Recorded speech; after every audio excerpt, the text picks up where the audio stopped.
Ya son las 7.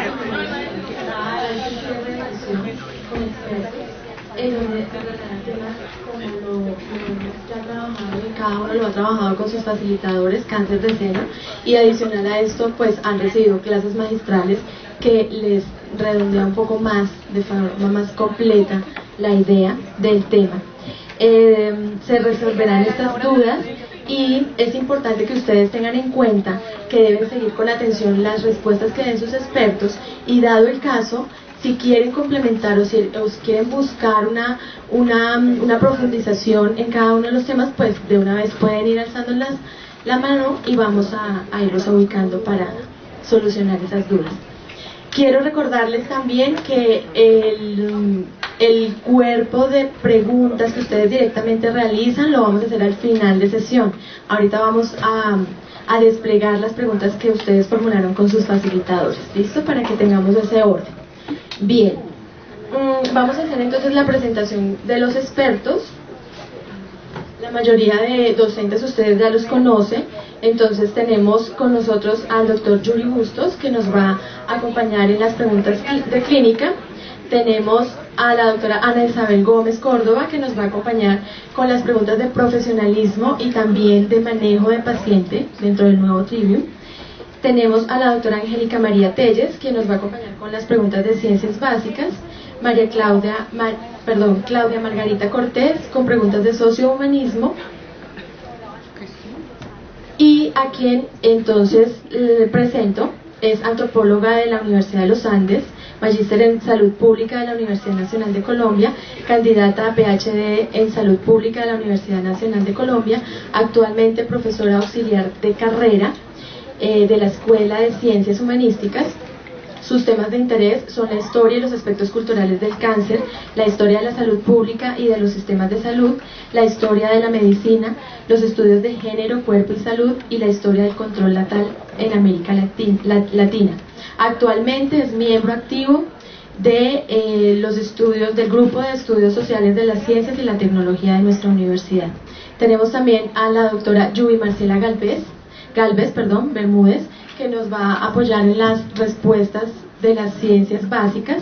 Actualmente se desempeña como docente de genética en pregrado y posgrado, es médico rosarista, máster en genética humana, máster en epidemiología genética de la Universidad Emmaus, Erasmus. Bien, tenemos a la doctora Ana María Barragán. Es médico, máster en salud pública, candidata a doctorado en medicina y profesora asistente de nuestra universidad. También nos va a acompañar en un momento la doctora Jimena Palacios, que es psicóloga y maneja el cuidado paliativo idóneo. Tenemos al doctor David Ricardo Vaquero Zamarra, es médico cirujano de la Universidad del Rosario, especialista en cirugía general de la universidad, miembro asociado de la Asociación Colombiana de Cirugía, miembro de la Sociedad Colombiana de Trauma y miembro de la Sociedad Panamericana de Trauma. A todos ustedes bienvenidos.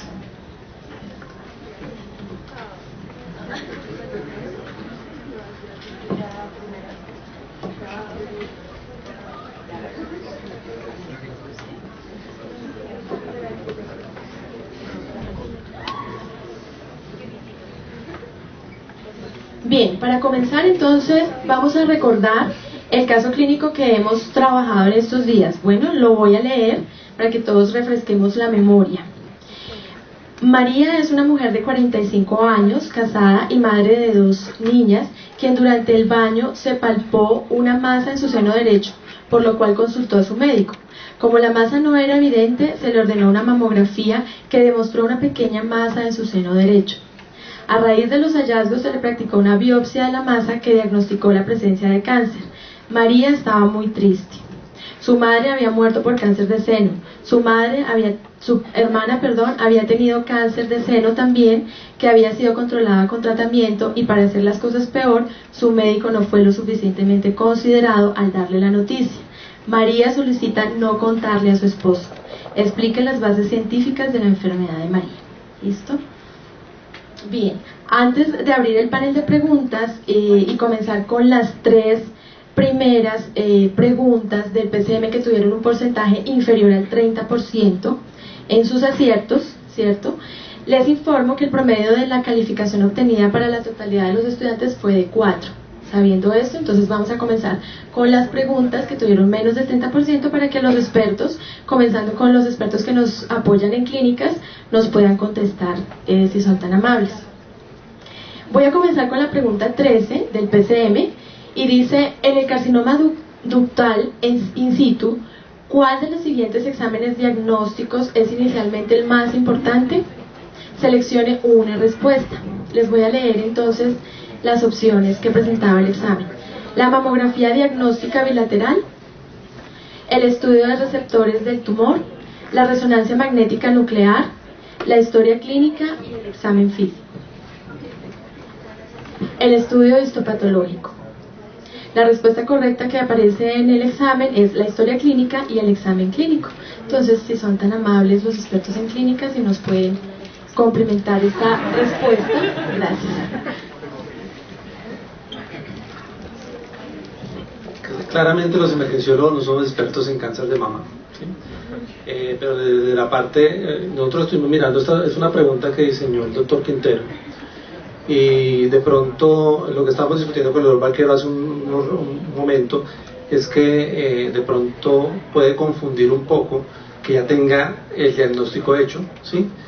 Pero claramente la pretensión de esa pregunta es resaltar la importancia inicial del examen físico y de la historia clínica, ¿sí? Probablemente la confección de la pregunta puede ser un poco confusa porque ya dice que tiene un cáncer in situ, entonces supuestamente ya le han hecho eso, entonces uno puede pensar que lo que están preguntando es de ahí en adelante qué más hacerle, ¿sí? Pero la aclaración de la respuesta creo que es esa, es probablemente un problema de diseño. Estoy seguro que ustedes entienden la importancia inicial porque han hecho el trabajo de la parte de los algoritmos y saben que inicia desde la parte del examen físico. Y creo que es el punto de entrada de en adelante de hacer las cosas. Es lo que les puedo decir yo como emergenciólogo, ¿sí? Ya cualquier cosa adicional, no sé si doctor Vaquero.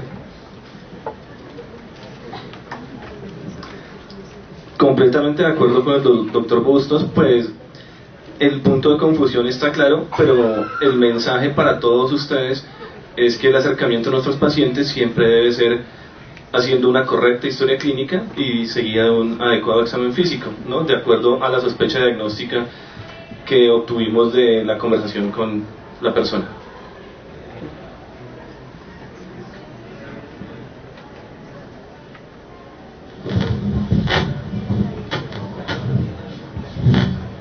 Pues entendemos la importancia de la historia clínica y el examen físico, pero la pregunta habla de exámenes diagnósticos y la historia clínica no es un examen diagnóstico.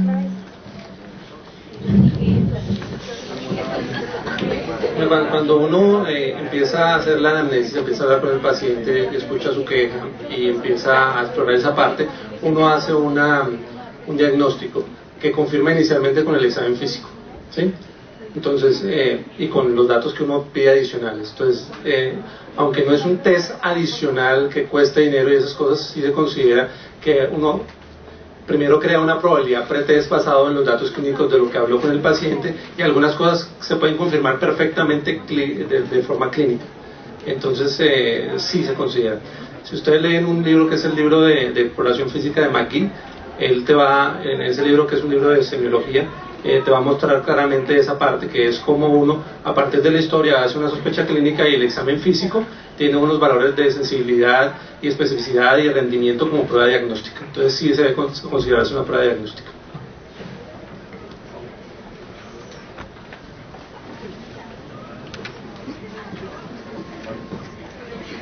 Gracias. Siguiendo la aclaración del doctor Yuri, estoy de acuerdo también que la historia clínica es más importante precisamente porque a partir de la historia clínica va a conducir el resto de, digamos, del camino que va a llevar a resolver, a confirmar el diagnóstico y a implementar un tratamiento. Entonces el paso inicial y el fundamental es hacer un diagnóstico probable a partir de la historia clínica.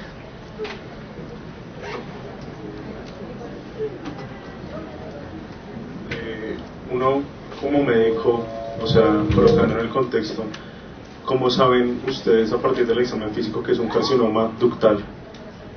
in situ. Si se puede saber que es un carcinoma ductal in situ.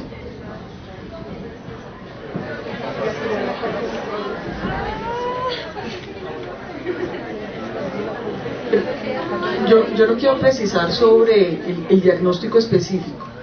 Quiero volver a enfocar lo que han dicho los demás miembros del grupo, y es posiblemente la pregunta como está redactada puede inducir a dudas, y por eso creo que hay que volverla a revisar con Gustavo. Por eso creo que no debemos desgastarnos en la mesa en tratar de corroborar si se las deben anular o no, porque creo que es más o menos como la idea y no tiene razón de ser. ¿Qué es lo importante que tiene que quedar de esa pregunta? Es la primera aproximación a cualquier caso. La inicial es una buena historia clínica y un examen físico. Hay datos de la historia de ella que le harían pensar a uno en que hay un riesgo de cáncer. En segundo lugar, hay datos del examen físico que te pueden hacer pensar en un tipo específico de cáncer a través del examen físico, sin llegar a la precisión que tiene una biopsia. Eso es imposible lograrlo. Y volver a repetir lo que siempre hemos dicho: después de la anamnesis y del examen físico, el 70-80% de los casos tiene un diagnóstico presuntivo. Y si uno no tiene un diagnóstico presuntivo en ese momento, está perdido para pedir los paraclínicos adicionales. Entonces, sí coincido en que, a pesar de que la historia clínica es una forma de examen, posiblemente como ustedes tienen el sesgo de examen es un paraclínico, por eso interpretaron la respuesta de una manera distinta. Pero creo que este otro espacio, y no de el desgastarnos en esa respuesta ahora, ¿vale? Si no, con el mayor gusto yo lo hablo con Gustavo. Bien, ¿algún otro comentario? Pasamos a la siguiente pregunta. Vamos a la pregunta 14. Este tiene que ver con clínica, específicamente en el campo del tratamiento. Dice la pregunta: en el carcinoma ductal in situ, el tratamiento primario incluye, seleccione uno: A, mastectomía total con biopsia de ganglio centinela, cirugía radical bilateral del seno, hormonoterapia, quimioterapia o radioterapia. La respuesta correcta según el examen fue radioterapia. Gracias. ¿Quién?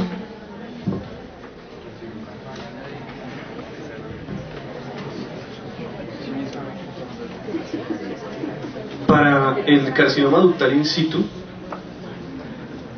hay dos tratamientos que se consideran de elección según las guías del 2014, y son o la cirugía conservadora, es decir, hacer una pequeña incisión en el seno y extraer únicamente el tumor, caso en el cual requiere un tratamiento complementario con radioterapia, o hacer radioterapia sola, seguida por seguimiento, teniendo en cuenta que no está entre los distractores la posibilidad de la mastectomía o la lumpectomía, la tumorectomía nada más, y radioterapia, la que más, o la única que encajaría como la segunda línea de tratamiento, es la radioterapia.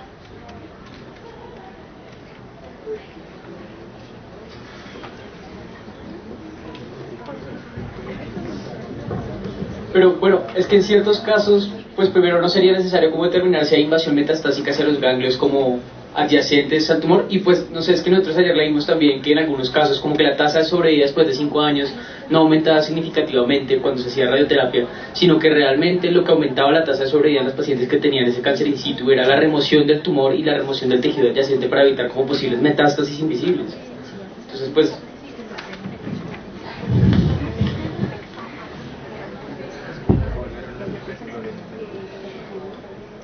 el carcinoma ductal in situ, por definición, no tiene invasión a los ganglios ni metástasis a distancia, por una parte. Sí, pero lo llama in situ, porque está in situ.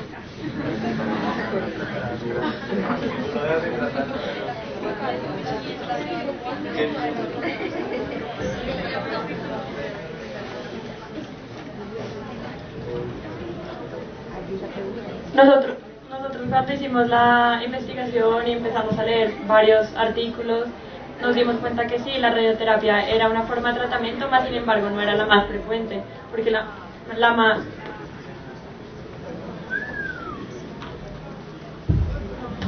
porque esta era secundaria, y lo que encontramos es que primero se quería era hacer la mastectomía y luego para como...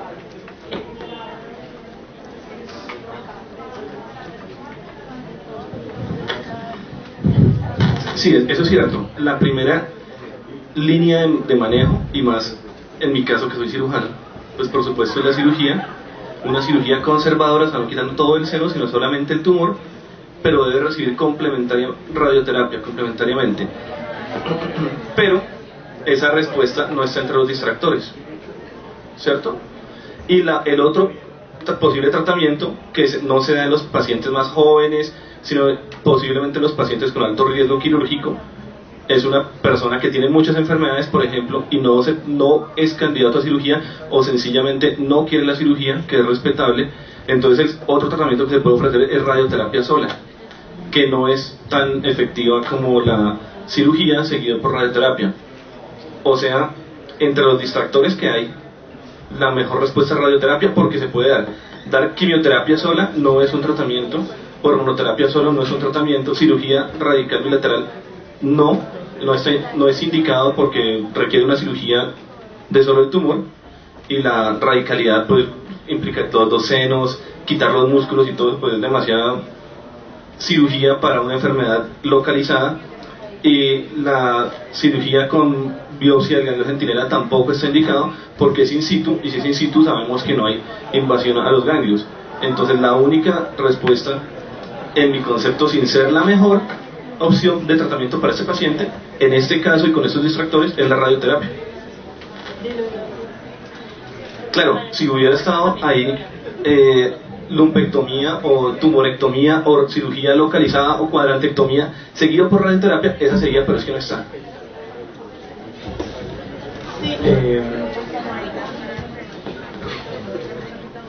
Ahí, recuerden que ahí para el tratamiento de cáncer de seno hay terapia neoadyuvante, terapia la principal y la terapia adyuvante.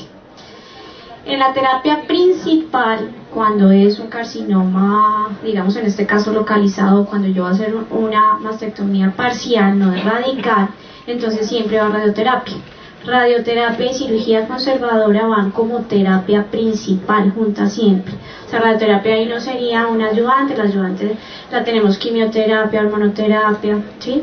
Pero en este caso, cuando el tumor es tan pequeño, cuando está localizado, entonces voy a hacer una cirugía conservadora, y vean que la pregunta dice, tratamiento primario incluye, no tratamiento primario es, o sea, ahí no está excluyendo que vaya a haber una cirugía conservadora, pero sí hay que hacer radioterapia. Siempre que yo haga una conservadora hay que hacer radioterapia.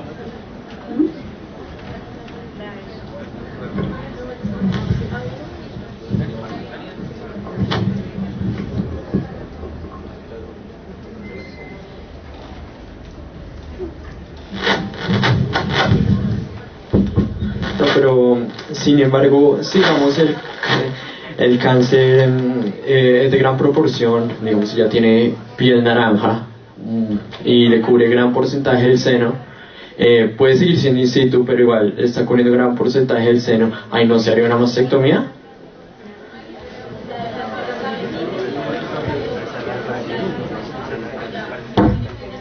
Sí, entonces siempre que esto pues es algo más avanzado, pero como para generar un concepto general, cuando uno se enfrenta a un cáncer uno lo tiene que clasificar en un estadio, ¿cierto? Y para utilizar la clasificación del TNM, donde T es tumor, N es los ganglios y M es metástasis a distancia.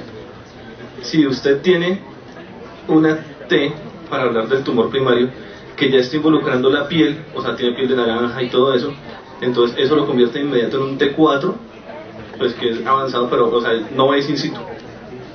¿Sí? Sí, es el concepto de carcinoma in situ es un concepto histológico.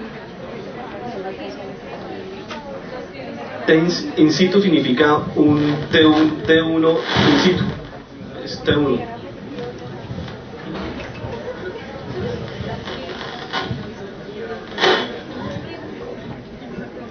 Yo quiero nuevamente contextualizar el caso. Ustedes son estudiantes de segundo semestre. Lo que están aprendiendo es la aproximación inicial a un cáncer.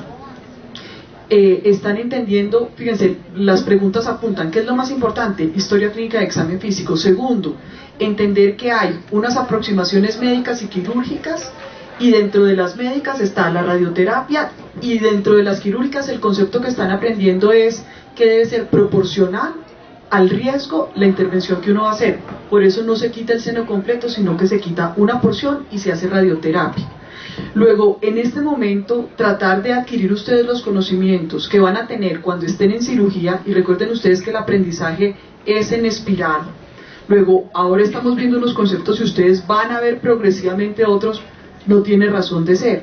Podríamos quedarnos discutiendo las clasificaciones de los tumores de seno, podríamos profundizar en eso, pero es que eso no es lo que corresponde a lo que vamos a profundizar en este momento.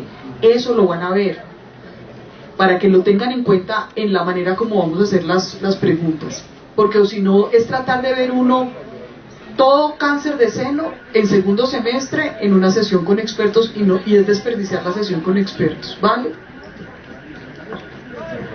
Bien. Dentro de la clasificación TNM, entonces para clasificarlo como in situ es cuando es T1 o T2, N sub 0 y M0, para que sea in situ. Cuando ya obviamente abarca los nódulos, los vamos, pues ya está haciendo metástasis y así sucesivamente. Entonces me imagino que esta paciente se encontraba entre T1 y T2, lo que hace que obviamente se le practique una lumpectomía, que no estaba en las opciones, pero sí una radioterapia, que es lo que realmente también se debe hacer. Bien, entonces con esto creo que cerramos esta pregunta para seguir con la pregunta 16.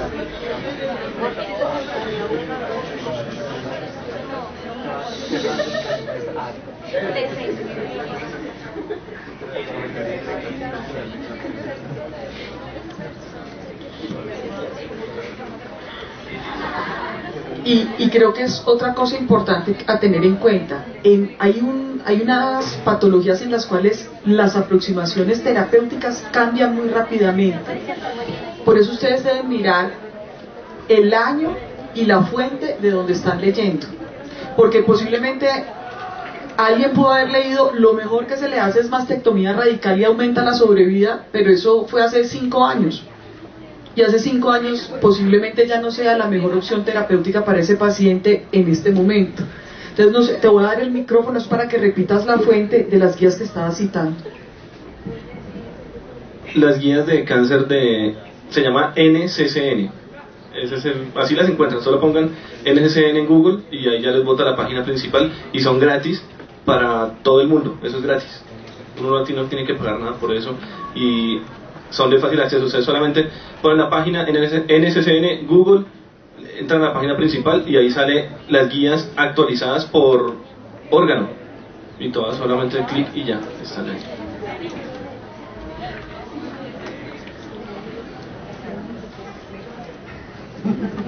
¿Seguimos a la 16? Bueno, la pregunta 16, entonces, para su respuesta invito a la doctora Galvez o a la doctora Telles para que, si son tan amables, nos colaboren. Dice la pregunta: el gen P53 se ha llamado el guardián del genoma por su gran importancia en el control de los daños celulares que puede llevar a formación de tumores malignos. ¿Cómo realiza esta función el gen P53? Seleccione una: actuando directamente en el punto de control G1S, produciendo apoptosis mediante la transcripción de genes proapoptóticos como VAX, actuando principalmente a través de P21, actuando a través de MDM2, actuando directamente en el punto de control G2M de mitosis. Respuesta correcta, según el examen, produciendo apoptosis mediante la transcripción de genes proapoptóticos como VAX.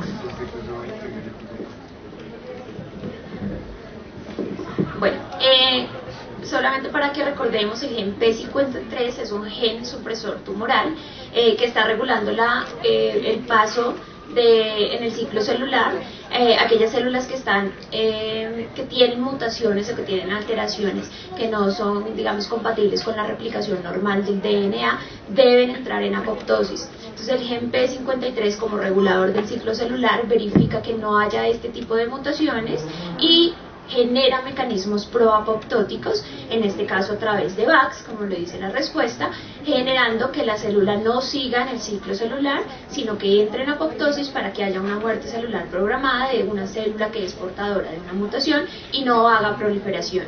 Como definición, digamos, conceptual que debe quedar claro, porque es muy importante no solo en cáncer de seno, sino en muchas patologías relacionadas con diferentes tipos de cáncer, P53 es un gen supresor del tumor que actúa a través de mecanismos proapoptóticos.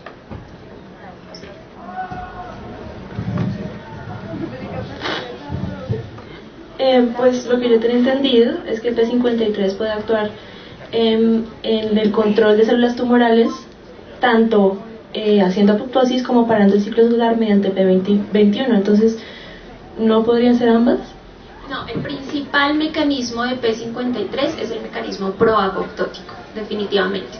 Recuerden que el ciclo celular es un mecanismo también muy complejo en el que muchos factores están interactuando, ¿sí? Entonces P53 definitivamente no es el único gen supresor de tumor relacionado en el ciclo celular. Hay muchos otros genes que ustedes conocen que entran dependiendo del daño, en qué parte del ciclo celular se genera el daño, van a generar diferentes cascadas que hacen detención del ciclo celular, pero finalmente el mecanismo, cuando hay un mecanismo, digamos, normal, sí que no hay alteraciones de esos mecanismos reguladores, todo mecanismo que identifique una mutación celular debe terminar a través de un montón de cascadas génicas y celulares, debe terminar en apoptosis.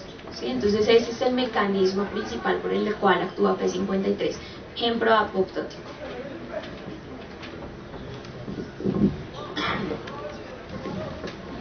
Yo creo que la confusión que hay es culpa mía, porque en clase entonces hablamos del P53 y yo les mostré una gráfica de Cell donde decía que el P53, les mostraba el P53 cuando por ejemplo hay un daño a nivel del DNA, entonces se va a activar ese P53, la proteína que lo inactiva va a estimular una fosforilasa que va a inactivar las quinasas dependientes de ciclina, y por otro lado el P53 va a estimular va a estimular la P21, que la P21 es una inhibidora también de una quinasa dependiente de ciclinas. Entonces esa P21 va a estimular factores de transcripción que lo que van a terminar es en apoptosis. Entonces, como les di toda esa cadena y les hablé del P21 que finalmente, va a terminar en apoptosis, pero les hablé de P21. Entonces yo creo que esa es la confusión y me he hecho la culpa.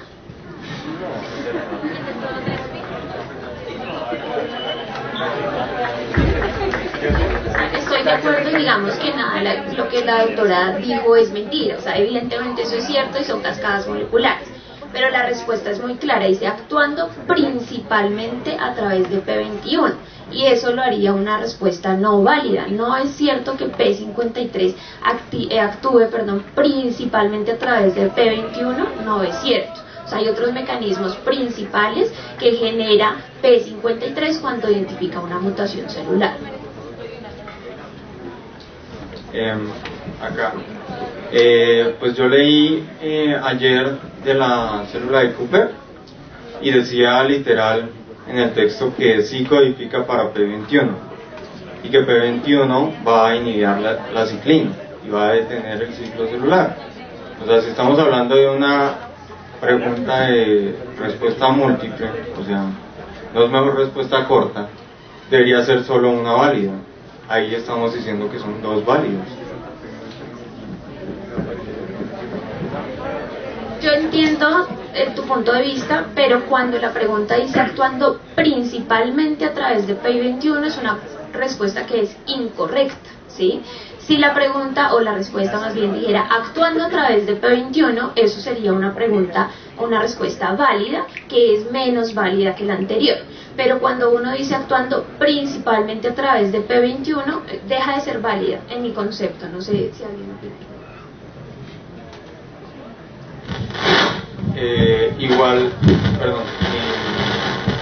La otra respuesta ¿Cómo es la otra respuesta? Dice que es directamente a través de VAX, ¿no? Algo así. Él no es directo. Dice, produciendo apoptosis mediante la transcripción de genes proapoptóticos como VAC. Pero él no transcribe VAX. ¿Cómo VAC? No.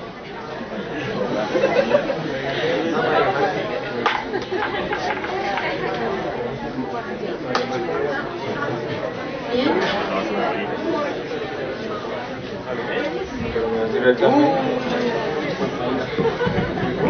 La respuesta nuevamente la leo. Produciendo apoptosis mediante la transcripción de genes proapoptóticos como VAX. ¿Sí? Es un ejemplo. Está ejemplificando varios genes que se transcriben mediante genes proapoptóticos que son transcritos a través de la activación de P53.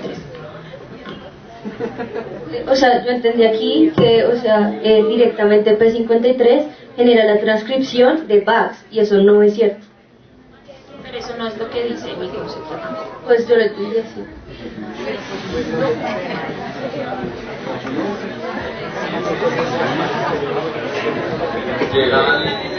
Dos puntos atrás y continuamos, por favor. Yo creo que el principal problema fue que ese principalmente nos llevó a pensar que la activación de P21 es lo primero que hace. Se supone que P53 primero activa P21, intenta bloquear el ciclo celular, y si no se resuelve el problema del ADN, después hace lo de VAX para llevar a apoptosis. Entonces ese principalmente quiere decir que es lo primero que hace P53. Y habla de control del ciclo celular. Aquí tenemos un caso para cerrarlo definitivamente, bueno, porque tenemos un inconveniente en cuanto a problemas ya de redacción como tal y de comprensión de la pregunta. También hay de parte y parte. Bueno, entonces, ¿qué podemos hacer? Los invito a que continuemos con la sesión de preguntas. Igual esto va a pasar y lo voy pues a comentar con el doctor Quintero también para ver qué notificación podemos tener en cuanto a esta pregunta última. ¿Listo? La notificación o decisión, basándonos en lo que ustedes nos argumentan y en lo que los expertos nos argumentan, se los haremos saber por medio de la plataforma básicamente, o haremos reunión ya más adelante. Por eso no vamos a detenernos.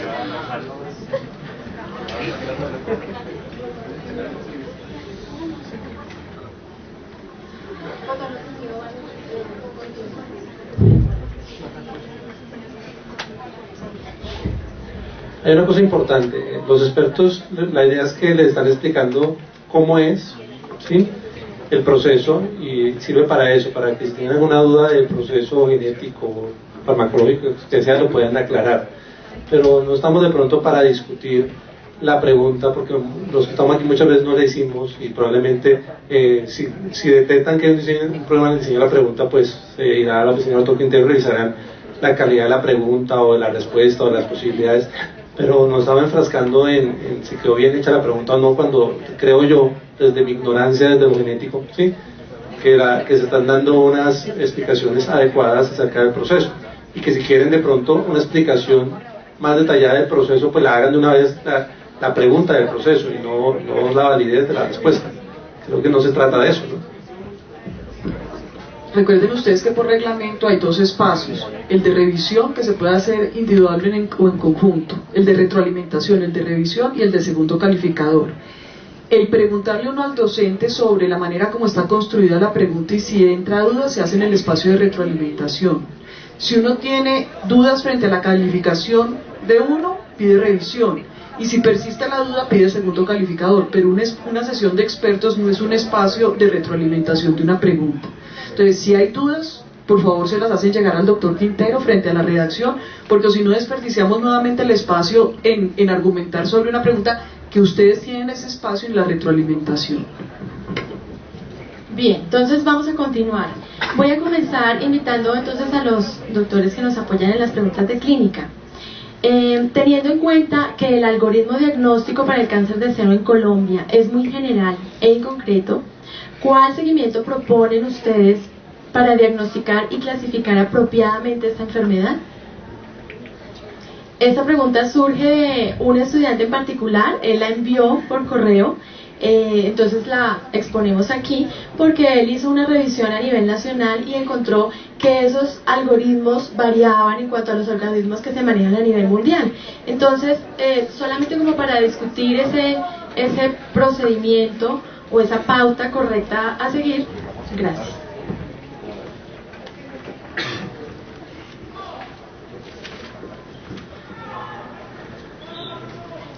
Bueno, entonces, el enfoque inicial consiste en educación.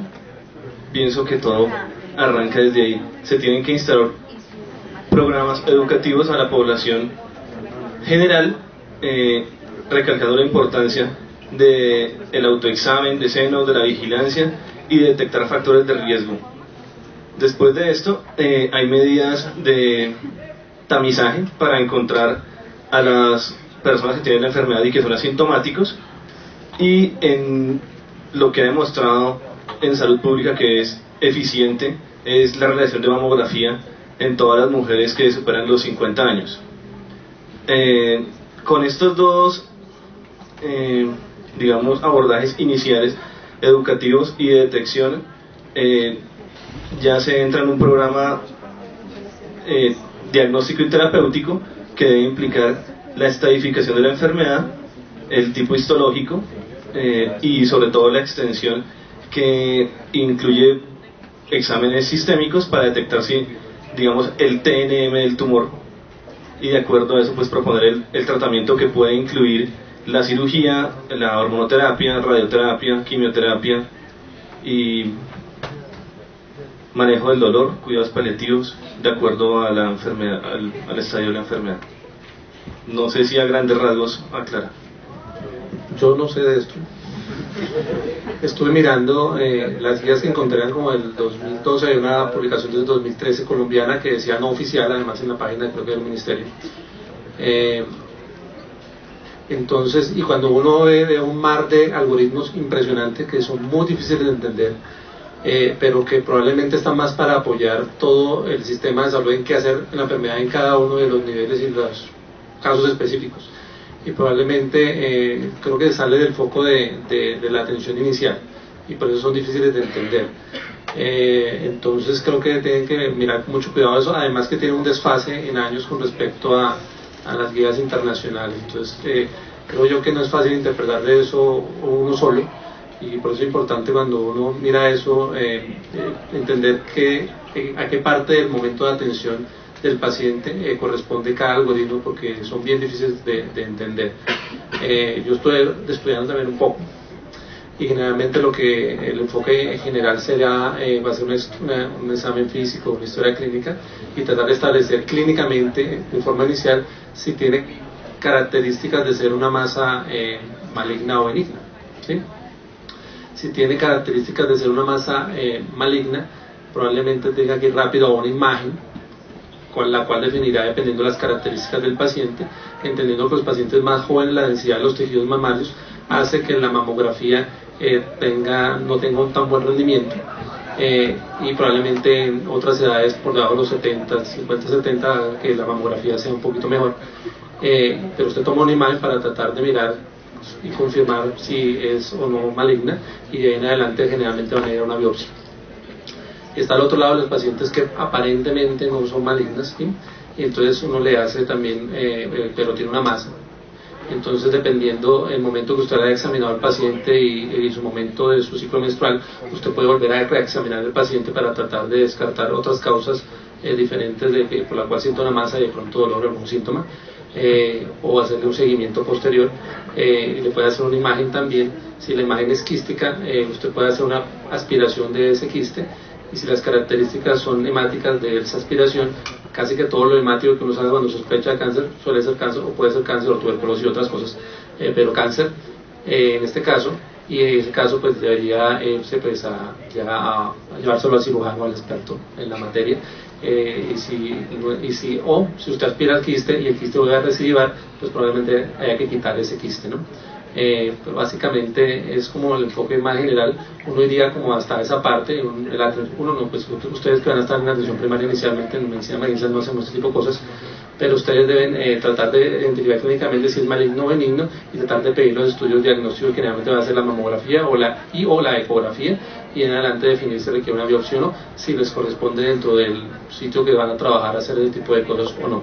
Creo que es lo que yo he entendido, creo que es lo más práctico, porque irse para las guías y es entrar a qué se hace en cada estadio de cada enfermedad según el TNM, y generalmente el TNM lo revisan y los oncólogos y los mastólogos y esas cosas, que son los que pueden interpretar mejor qué hacer en cada uno de los casos. Y pues para eso hay, generalmente cuando sale de la parte inicial es un equipo multidisciplinario el que va a aconsejar qué hacer con ese paciente, o ya con un experto que tengan, pues hay mastólogos ya que se dedican también a cáncer y esas cosas, y pues le van a decir cuáles son los marcadores y eso, pero en la parte inicial creería que no está dentro de la perspectiva de la revisión que hice de lo que yo he visto.